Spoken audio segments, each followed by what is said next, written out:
తోటోళ్ళది జనకుల గోత్రమా ఏదో గోత్రం. జనకుల గోత్రమే తోటోళ్ళది. జనకుల గోత్రమే.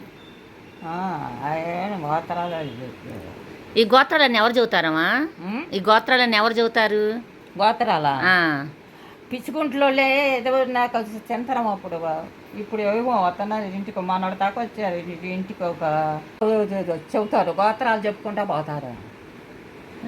వాళ్ళు అన్నాలు ఉంటే అన్నాలు ఒక మడిసికి అన్నం పెట్టాలి ఇంటికి. ఎవరమ్మా వాళ్ళు? పిచ్చుకుంట్లోళ్ళే. వాళ్ళు చెప్పారు, గోత్రాలు చెబుతారు వాళ్ళు. గోత్రం చెప్పింది వాళ్ళు అన్నం అప్పుడు అన్నం పెడతారు. వాళ్ళు పేర్లు కూడా పెడతారు సరిగా అన్నాలు పెట్టకపోతే. తుమ్మలపూడి బుర్రమ్మ, ఆ బుర్రమ్మ, ఈ బుర్రమ్మ అని వాళ్ళు ఖమ్మంగా అన్నాలు పెట్టాలి. వాళ్ళు ఉన్న రోజులు కథలు చెబుతారు రైత్రి. ఏదో కథలు బుర్ర ఇది కొడతా. ఇప్పుడు